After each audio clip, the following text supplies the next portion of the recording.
तर 5 मिनिटं बसायला पाहिजे, कारण कीर्तनाचा नियम आहे जोपर्यंत जय विठ्ठल होईसपर्यंत कोणी उठायचं नाही। हा, तुम्हाला काही त्रास असेल जाऊन येऊन बसू शकतात, पण कीर्तनातून उठून घरी जायचं नाही। पहिलेच सांगितलं कीर्तनाचे नियम असतात। जेव्हा आपण कीर्तनात बसतो ना, तर नामचिंतनाची ताकद अशी असते की आपलं केलेलं पाप आपल्यापेक्षा 2.5 ते 3 फूट अंतरावर असं तरंगतं, आणि ते पाप तरंगतं ना, जो जय विठ्ठल वाहन पहिले उठीन निघ जास ना, तो पटास ना पाप डोकावर गरले जास। तुम्ही म्हणसान महाराज मग कीर्तन नंतर बी उठ नसते ना, मग त्याच्यासाठी जय विठ्ठलचं जे भजन आहे ना, ते पापाची होळी, ते पापाला जाळतं। म्हणून जोपर्यंत जय विठ्ठल होत नाही तोपर्यंत जागा सोडायची नाही, आणि शेवटनं मटेरियल तर अजिबात वायबार जाऊ देऊ नये, कारण ते भयान मुद्दानं रास। विठ्ठल विठ्ठल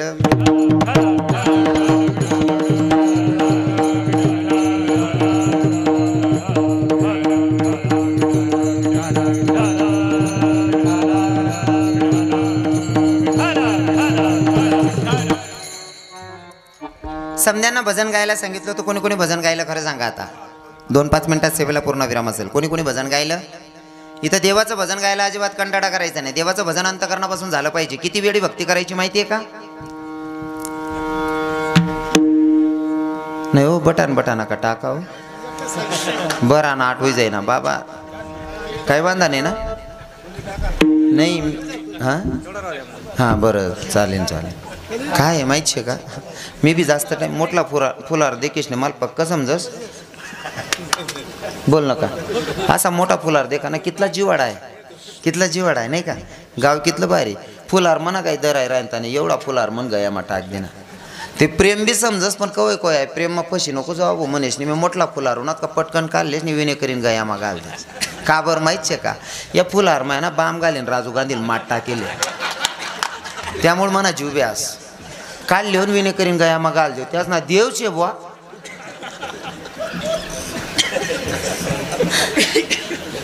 काय नाही बाबा, पुल्ला उरेसली बी राशात तुम्ही विनाले आले, टेन्शन नाही लिहा, एक विनोदात सांगतोय मी।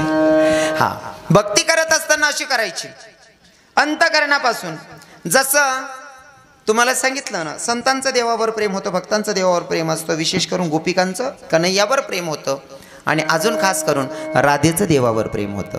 किती प्रेम होतं? देवाच्या 16,108 बायका होत्या। मला हे सांगायला आवडतं, आणि माणूस पण 100 गाणं पाठ राहतस, पण एखादं गाणं जर आवडायला लागले ना, ते आवर्जून माणूस गुणगुणावस, बरोबर आहे का नाही? हा,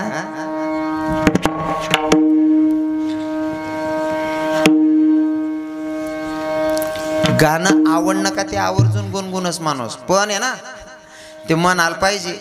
पण तुम्ही जसं तसं मन टाकतात, त्यावर देवना बजने बसाडले। हा, ते चांगला शानला म्हातारा बी ऐकत म्हणतो बरं त्या गाणं बाबा।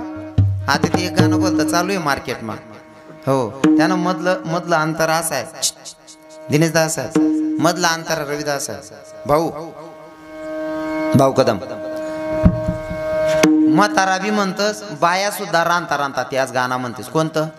हे आज ती निहायत रात दारू पिनास मी, नशामा खोटा ना बोलाव डोके बासती। हो म्हणा बापरे,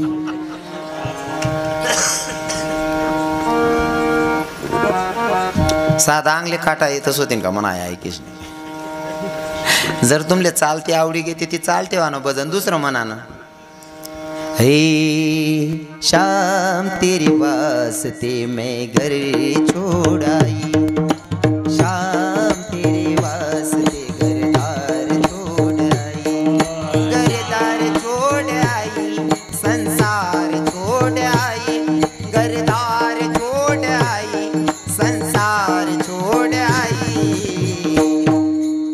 श्यामा तेरे प्यार में मैं तो दीवानी हो गई, कन्हैया तेरे प्यार में दीवानी हो गई, कन्हैया तेरे प्यार में दीवानी हो गई, श्यामा तेरे प्यार में दीवानी हो गई, दीवानी हो गई, मस्तानी हो गई, दीवानी हो गई, मस्तानी हो गई।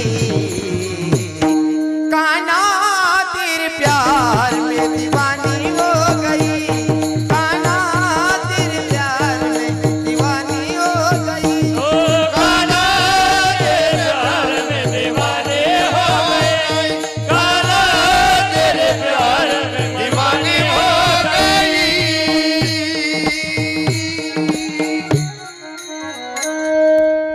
चाल आवडी घेना चालतीच ठेव, शब्द आपला टाक देऊ त्याला मग आको सांगू का परिचयसाठी, आको सांगू का म्हातारा बाबा जाऊ द्या, तरुण पोरीला सांगत ते कोरोना टाइमले गाणं निघणं होतं कोणतं, हे काडी महिना दिसतीस तरुण होईल कोरोना जाशील मरून, तो पोऱ्या पोरसाठी म्हणस वायबार धंदा कसाल करू, त्यानापेक्षा आपण आपला पद्धत मा म्हणू, हे विठ्ठल विठ्ठल।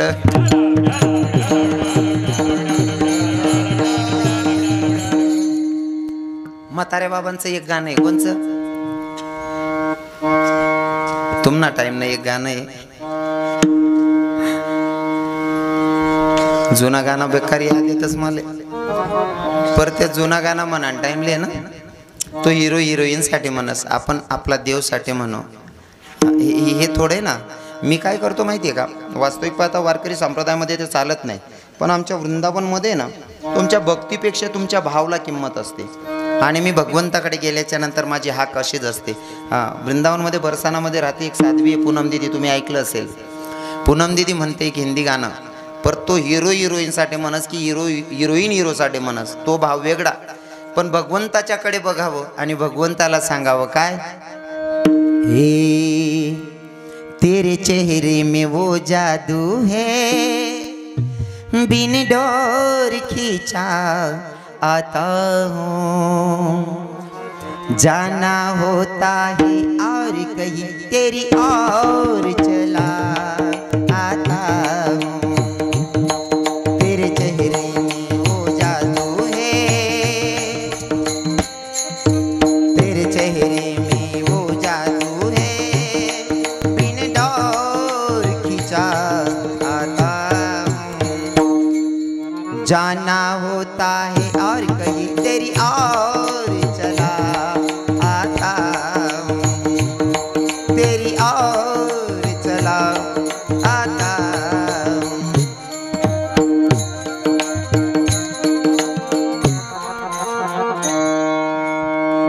हमें तो लूट लिया, हमें तो लूट लिया, बाबास ना गाणं आहे जुना बाबास ना, पर त्या चाल मग आपण शब्द आपला टाका ना, हे हमें तो लूट लिया, हमें तो लूट लिया सावरे सवरिया ने, कृष्ण कन्हैया ने मुरली बजैया ने, कृष्ण कन्हैया ने मुरली बजैया ने। चाल कोणती कराय ना बाबा आपला सांगू, विठ्ठल विठ्ठल।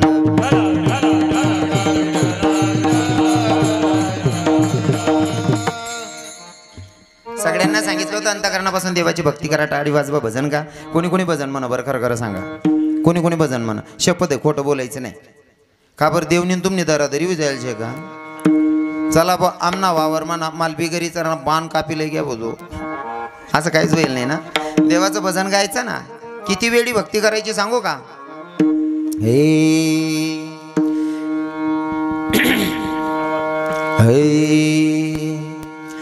दीवानी में काना तेरी, दीवानी हुई, दीवानी में रामा तेरी, दीवानी हुई, दीवानी में कान्हा दीवानी हुए, दीवानी में राधे दीवाने हुए, सदा शाम रंग ऐसे अंग अंग पे मेरे, तेरा नाम जपती हूँ मैं सांझ सवेरे, सारे जमाने से बेगानी हुई, दीवानी में कान्हा तेरी, दीवानी हुई, दीवानी में जामा तेरी, दीवानी हुई।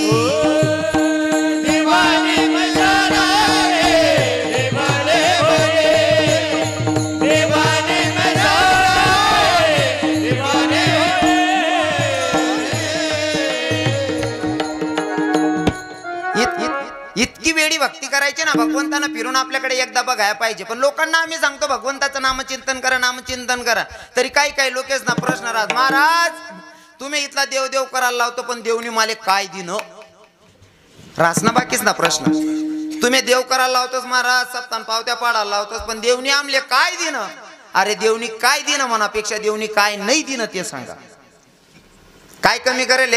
भगवंतानं एवढा चांगला नरदेह दिला, याच्यापेक्षा अजून मोठी श्रीमंती काय पाहिजे? जर या नरदेहामधनं एखाद पार्ट जरी चोरली ना तरी काय फजिती होस माहितीये का? शरीरातलं एक पार्ट जरी देवानं कमी केलं तरी काय फजिती होते? नुसतं ऐकाल कमी येऊ द्या तरी किती फजिती होस. ऐकाल कमी येऊ द्या. एक मेंढपाळ होता बैरा मेंढपाळ होता, मेंढ्या चारायला घ्या, नेमकं गोड जेवण करेल होतं, उन्हाळा दिवस, जाडकाल झोप ना, थोडी आवाज सुटणी, डोळ्या लाग घ्यात, मेंढ्या कत्या घ्यात याला समजणंच नाही. उठीच नाही देखच मेंढ्या काय दिखतीत नाही, मेंढ्या दिखतीत नाही म्हणशीन. समोर एक शेतकरी आऊ टाकली राहता, शेतकरी जवळ घ्या म्हणे, शेतकरी दादा माय मेंढ्या दिसल्या का? शेतकरी बैरा, हाव बी बैरा आणि तो बी बैरा, हाव म्हणे मेंढ्या दिखण्यात का? शेतकरी आऊ टाकली राहता. शेतकरी ना आत्मा पुराण होतं, कयक होतं, कयकले ना ते आईला आयला होता चापका. तो बैले लागला टाइमले मागे हात करेन पुढे मारे, मागे हात करेन पुढे मारे, पण हात मागे करे याला असं वाटणं की मागली दिशाला देखाड राहणं म्हणजे मेंढ्या तर त्यात जायला शेतीच. दोन्ही बैर आहेतच, हाव घ्या नेमका त्या दिशाले. योगायोग चांगला, मेंढ्या त्याला तड्यात सापडण्यात. मेंढ्या सापडानंतर मेंढ पाडल्या असं वाटणं. शेतकरी दादाने मेंढ्या दाखवल्या, दिशा दाखवली म्हणून मेंढ्या घावल्या. जर दाखवली नसती तर कदाचित मेंढ्या घावल्या नसत्या, म्हणजे माझ्या मेंढ्या लहानगानं खाल्ल्या असत्या. शेतकरी दादामुळे मेंढ्या घावल्या म्हणून शेतकरी दादाला मेंढी बक्षीस. शेतकरी दादाला मेंढी बक्षीस, पण बक्षीस देताना लोक चांगलं देतच का? मला माहिती ना, मी स्वतः कथाकार आहे ना. सप्तधान्य सुद्धा 3 वर्ष पहिलं ज्या खातात नाही ते ठीक देतेच बाया, खरंय का नाही? हो. आता नेमकं एक मेंढी ना पाय मुडेल होता, तंगड मुडेल, मेंढी उचली. शेतकरीमुळे मेंढ्या गावल्या, शेतकरी मेंढी बक्षीस. शेतकरी दादाकडे गेला म्हणे, शेतकरी दादा तुम्ही मला दिशा दाखवली, तुमच्यामुळे माझ्या मेंढ्या घावल्या, मेंढी बक्षीस. शेतकरी मेंढींकडे देख. शेतकरी म्हणे का रे, मी मन आव टाकली राहून तू सांग राहणार, तू मेंढी ना पाय मी मोडा. बैराज ना तो बी, आव म्हणे मेंढी बक्षीस. शेतकरी म्हणे मी तू मेंढी ना पाय मोडेल नाही, दोन्हीच ना दांगडो. एक घोडेस्वार जाय राहता, घोडेस्वारने देख का रे काय वैगे? मेंढपाळ म्हणे मेंढ्या हरवल्या, शेतकरी दादामुळे मेंढ्या गावल्या, शेतकरीला मेंढी बक्षीस. शेतकरी म्हणे मी मन आव टाकली राहीन, तो आव भाऊ सांग राहणार, मन मेंढी ना पाय तू मोडा. घोडेस्वार म्हणे म्हणा इकत ना घोडा, तुम्ही दोन्ही चोरी ना म्हण राय ना, ताव बी बैरा. या तिन्हीच ना दांगडो. आव म्हणे मेंढ्या तुनामुळे सापडेलेत, मेंढी बक्षीस. आव म्हणे तू मेंढी ना पाय मी मोडेल नाही. आव म्हणे म्हणा इकत ना घोडा, तुम्ही चोरी ना म्हण राहणार, हाव दांगडो. याच ना दांगडो मोडीन कोण? तिन्ही जणांशी ठरावा. आपला न्याय कोण करीन म्हणे? गावना पोलीस पाटीलच करीन म्हणे. गावना पोलीस पाटीलकडे न्याय कराले. आता गावना पोलीस पाटीलकडे घेत तर नेमकं पोलीस पाटीलने 2 बायका होत्या, बेटी जायत म्हणशीन तवय बेटी बी जायत ना खरंच का बाबा? पोलीस पाटीलने 2 बायका होत्या, दोन्ही बायकाच संगे भांडण व्हायल होतं. दोन्ही बायकासले घरना बाहेर कर दिलं होतं, दरवाजा लाईन मधमा खुर्ची टाकीन बसेल होता पाटील. या तिन्ही जण घ्यात, दरवाजा ठोका. पाटीलने दरवाजा उघडा. का रे काय शे रे? मेंढपाळ म्हणतो माय मेंढ्या हरवल्या, शेतकरी दादामुळे मेंढ्या गावल्या, शेतकरीला मेंढी बक्षीस. शेतकरी म्हणे मी मन आव टाकली राहीन, तो हाव भाऊ सांग राहणार, मन मेंढी ना पाय तू मोडा. घोडेस्वार म्हणे म्हणा इकत ना घोडा, या दोन्ही चोरी ना म्हण राहणार. पोलीस पाटील म्हणे तुम्ही 2च नाही रे, अख्खी शिरसोंडीली बी लय तरी तिसले घर मा लेवानी म्हणे मी, तो बी बैरा. कशाचा परिणाम आहे यो? नुसतं शरीरातलं एक पार्ट चोरलं तरी एवढी फजिती आहे. मग सांगा देवानं आपल्याला काय कमी केलंय? काय कमी केलंय? काहीच कमी केलं नाही दादा. देवानं एवढा चांगला नरदेह दिला म्हणून अंतकरणापासून देवाची भक्ती करायची. कीर्तनात बसल्याच्या नंतर नुसतं ऐकायचं नाही. आजचा दुसरा दिवस आहे, आमचे महाराज मंडळी टाळ वाजवतात ना, तेव्हा तुम्ही सुद्धा टाळी वाजवायची. आमचे महाराज मंडळी जय घोष करतात तेव्हा तुम्ही सुद्धा करायला पाहिजे. आम्ही म्हणतात विठ्ठल विठ्ठल, तुम्ही विमानान पाहिजे. पण लोक बटी बटी विचार करतात, तुम्हीच म्हणल्या तुमले उदळ दिदी निंदी बिल्यान बुगल्या फेक द्या. तुम्ही बी म्हणत जा विठ्ठल विठ्ठल म्हणू, टाळी वाजव. हा काल दिन पाहिजे कितला सक लाग घ्या त्या तिथला भजन करा सांग मी तुमले. तुम्ही ते असा देखील ना, तू बाहेर नाही तुला कोणच करतो बा असा देखील ना. खरंच खूप चांगलं गाव आहे. भगवंत तुम्हाला अशीच सद्बुद्धी देऊ, तुमच्याकडनं चांगलं कार्य घडत राहू ही प्रभूचरणी प्रार्थना. घडलेली सेवा जगाच्या मालकाच्या चरणी समर्पित करतो. आणि बोलण्याच्या ओघामध्ये एका शब्द जर चुकीचा गेला असेल तर तरुण भावांना सांगतो, दादा कीर्तनकार कोणताच तुम्हाला दुखवायला आलेला नसतो. कारण आमच्या संतांची शिकवण आहे, प्रेम सुख देई, प्रेम सुख देई, प्रेमाविना नाही समाधान. आम्ही प्रेमाची पेरणी करायला आलेलो असतो. न कळत माझ्या शब्दाने एखाद्या तरुण भावाचं जर मन दुखावलं असेल तर दादा तुझा लहान किंवा मोठा भाऊ समजून माफ कर. इथं बसलेल्या तरुण बहिणींनाही सांगेल, ताई माझ्या बोलण्यानं जर तुमचं मन दुखावलं असेल तर तुमचा भाऊ समजून माफ करा. इथं बसलेल्या नववार साडींमध्ये मायांसारख्या माया बसलेल्या आहेत. इथं टोपीवाले बाबा बसलेत, त्यांना सांगेल बाबा माझ्या बोलण्यात तोल गेला असेल, आणि माझ्या माया आणि माझ्या बाबांना सांगेल माझ्या बोलण्यानं तोल गेला असेल, एका शब्दानं जर तुमचं मनाला जखम केली असेल तर बाबा पाया पडून तुमची माफी मागतो. तुम्हाला जर 4 मुलं असतील तर मला 5वा मुलगा समजून माफ करा. 3 असतील तर 4था मुलगा समजा, 2 असतील तर 3रा समजा, 1 असेल ते 2रा समजा. तुमले पोरगा नसेल ते मला दत्तक लिहिल्या काका आपण माफ करजात. कारण मी तुम्हाला दुखवायला आलेला नाही. न कळत माझ्या शब्दानं तुम्हाला दुःख झालं असेल तर सगळ्यांचे पाया पडून माफी मागतो. घडलेली सेवा जगाच्या मालकाच्या चरणी समर्पित. ज्या संतांनी मला तुमच्यापर्यंत निरोप सांगायला पाठवलं त्या संतांचं अदुगर भजन गाऊयात. त्या सावता महाराज असतील, नाथबाबा असतील, संत चोख्खामेळा असतील, संत मीराबाई, मुक्ताबाई, जनाबाई असतील. नाव कोणाचं सुटतंय महाराज? ज्ञानेश्वर. जय विठ्ठल होईपर्यंत जागा सोडायची नाही. 2 मिनिटं बसा.